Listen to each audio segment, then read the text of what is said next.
Assalamualaikum warahmatullahi wabarakatuh. Semoga kita selalu dalam lindungan Allah Subhanahu wa Ta'ala. Amin amin ya rabbal alamin. Kisah Abu Nawas. Bisa jelaskan penyebab pohon besar buahnya kecil? Abu Nawas suatu hari pergi ke kebun miliknya. Di sana dia duduk di sebuah pohon besar, lalu melepas pecinya sambil menikmati tiupan angin segar. Abu Nawas mengamati kebunnya yang luas itu. Ada banyak buah yang dia tanam di sana. Dia melihat pohon labu yang sudah berbuah dan kian membesar. Dirinya berpikir akan memanennya. Dia heran, kenapa pohon labu yang akarnya merambat dan mudah patah dapat menghasilkan buah besar. Tetapi pohon tinggi dan besar yang sedang ia duduki, buahnya kecil-kecil. Apakah Allah Subhanahu wa Ta'ala tidak tertukar memberikan rahmat-Nya? Begitu Abu Nawas berpikir sendiri. Ketika asyik memandangi buah labu dan menikmati embusan angin, tiba-tiba batang pohon bergeseran. Buahnya jatuh tepat di kepala Abu Nawas yang sedang duduk memakai sorban. Buahnya lalu diambil dan dimakan. Sontak dia berpikir, Allah Subhanahu wa Ta'ala tidak keliru menentukan besaran ukuran buah di setiap jenis pohon. Jika buah yang kecil itu menjadi sebesar labu, pasti akan menyakiti manusia saat sudah matang dan jatuh. Nah, berarti memang Allah Azza wa Jalla tidak akan pernah keliru. Itulah cara unik Abu Nawas mengajarkan untuk bersyukur atas kebijaksanaan Allah Subhanahu wa Ta'ala yang tidak terbatas. Begitulah kisahnya. Wallahu a'lam bishawab. Kisah selanjutnya. Tanpa dipecah, Abu Nawas bisa bagi adil 5 telur untuk 3 orang. Abu Nawas dikenal sangat nyeleneh, tapi bisa menyelesaikan berbagai masalah secara adil. Kehebatan Abu Nawas pun sampai ke telinga Baginda Raja. Kehebatan Abu Nawas pun sampai ke telinga Baginda Raja. Suatu hari Raja mengumpulkan semua materinya di istana dan menanyakan tentang Abu Nawas. Adakah di antara kalian yang paham dengan Abu Nawas? Tanya Raja mengawali pembicaraannya. Mendengar pertanyaan Baginda Raja, seketika itu pun pula seluruh menteri yang hadir berdiri sambil menundukkan kepala, pertanda bahwa mereka juga mendengar nama Abu Nawas. Apakah kalian tahu di mana Abu Nawas tinggal? Tanya Raja lagi. Kemudian salah satu menteri maju dan mengungkapkan bahwa dirinya tahu di mana Abu Nawas tinggal. Hamba tahu tempat tinggal Abu Nawas, wahai Paduka Mulia, kata menteri tersebut. Saat itu juga rasa penasaran Raja ingin mengetahui sosok Abu Nawas kian membesar. Dia kemudian memerintahkan pengawal mempersiapkan kuda menuju rumah Abu Nawas. Rombongan Raja berangkat dan membuat heboh para tetangga di sekitar rumah Abu Nawas. Sementara Abu Nawas sendiri masih terlihat santai di dalam rumahnya dengan handuk masih melilit karena mau mandi. Tidak lama kemudian, pengawal kerajaan beserta Raja datang. Abu Nawas langsung melilitkan handuk di kepalanya layaknya sorban. Melihat penampilan Abu Nawas yang nyeleneh membuat Raja tidak bisa menahan tawa. Siapa kamu? Tanya Raja kepada Abu Nawas. Kemudian salah satu pengawal kerajaan berbisik kepada Raja bahwa orang itulah yang bernama Abu Nawas. Namun Abu Nawas justru menjawab pertanyaan raja dengan nyeleneh. "Saya ini adalah Dewa Bumi, Paduka yang mulia." Mendapat jawaban itu, raja tidak mau kalah cerdik. Kemudian meladeni dengan pertanyaan nyeleneh juga kepada Abu Nawas. "Jika kamu memang Dewa Bumi, tolong besarkan bentuk mata para pengawalku yang sipit ini," pinta raja. Abu Nawas yang cerdik juga tidak mau kalah. Dia kemudian langsung memberi jawaban yang membuat raja kagum.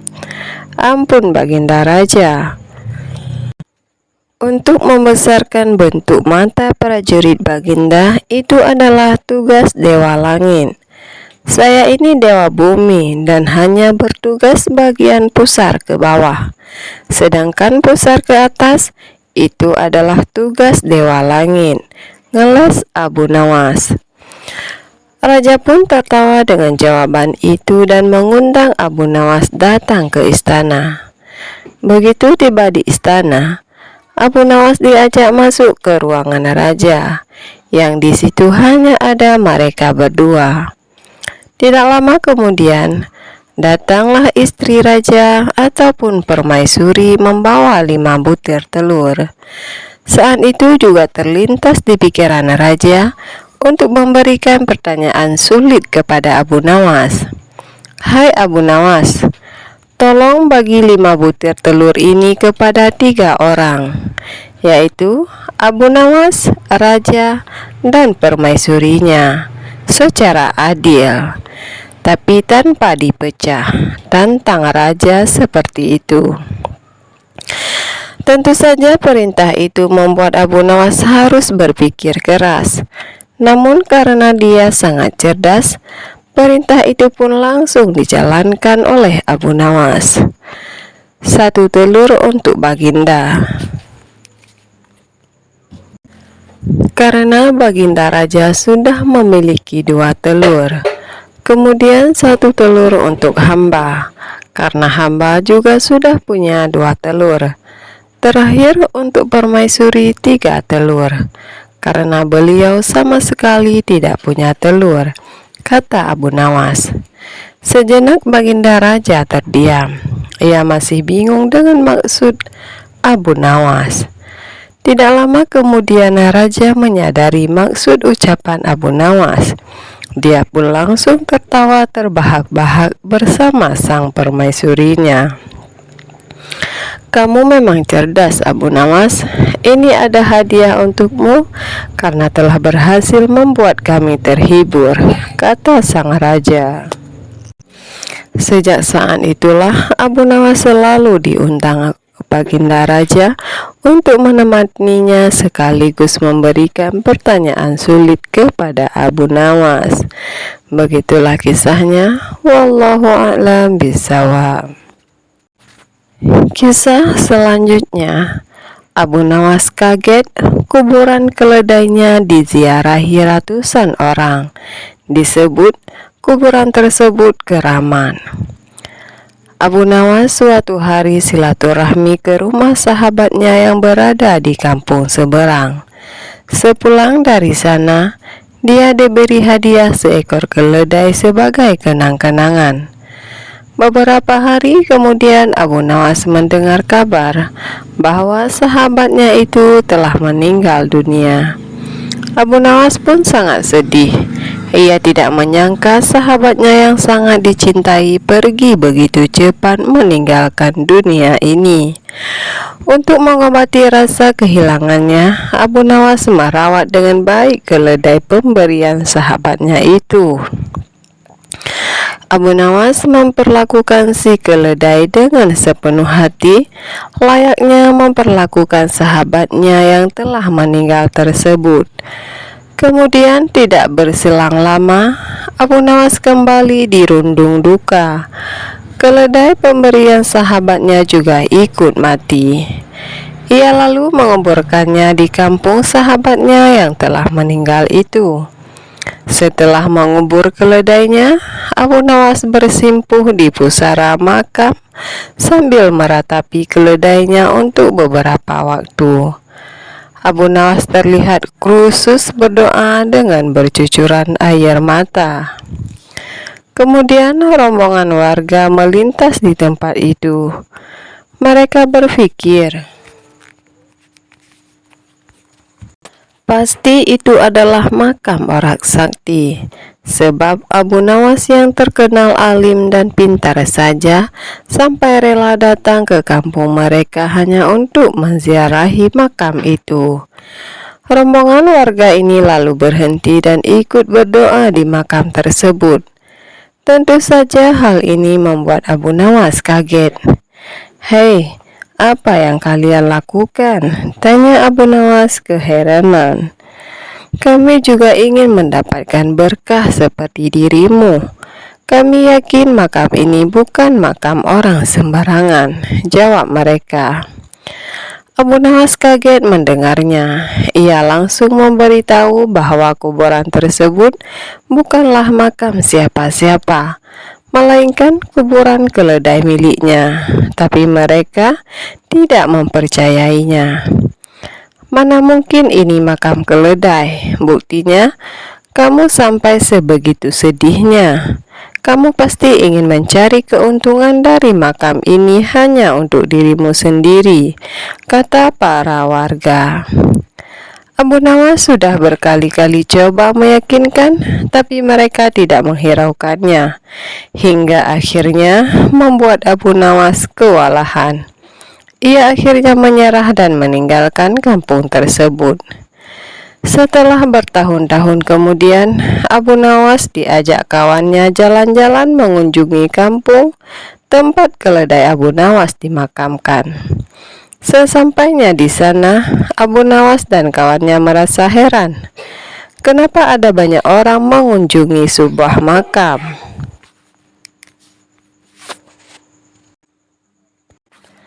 Bahkan ratusan orang terlihat antri bergantian menziarahi makam tersebut.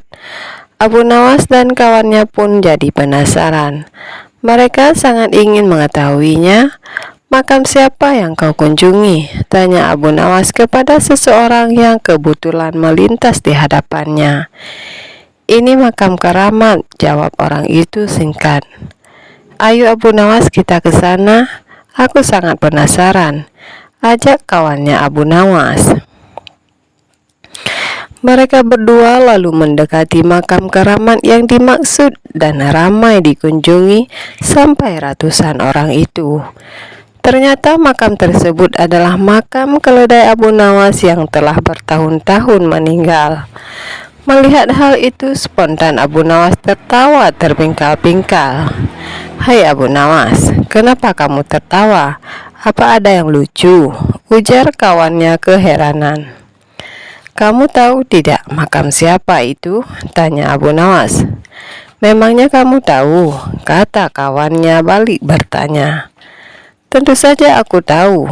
Aku sangat mengenali makam itu," jawab Abu Nawas. Abu Nawas selalu menceritakan kisah makam keledai pemberian sahabatnya itu. Mendengar cerita tersebut, sang kawan seketika ikut tertawa terpingkal-pingkal. Tingkah Abu Nawas dan kawannya ini membuat ratusan penziarah merasa terganggu dan menganggap mereka mengolok-olok makam keramat. Orang-orang lalu menegur Abu Nawas agar menjaga sikap. Tapi Abu Nawas justru malah tertawa lebih kencang. Tentu saja hal ini membuat orang-orang emosi. Mereka segera menangkap Abu Nawas dan hendak memukulinya. "Tunggu dulu, kalian jangan cepat emosi. Kalian tahu tidak, makam yang kalian anggap keramat itu bukan makam orang alim, tapi makam keledaiku yang mati. Aku sengaja menguburnya di situ. Kalau kalian tidak percaya, gali saja kuburan itu.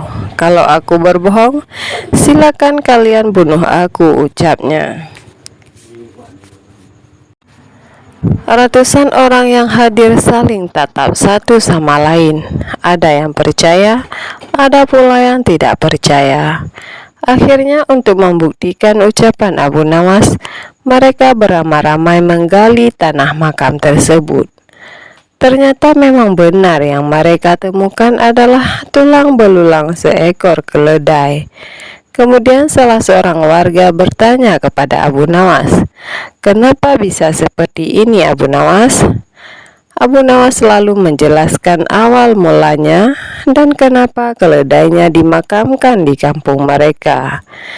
Itu dikarenakan keledai miliknya adalah pemberian sahabatnya yang telah meninggal dunia, yang juga merupakan penduduk kampung ini. Sejak saat itulah akhirnya orang-orang menjadi sadar dan tidak lagi menganggap keramat makam tersebut. Begitulah kisahnya. Wallahu a'lam bishawab.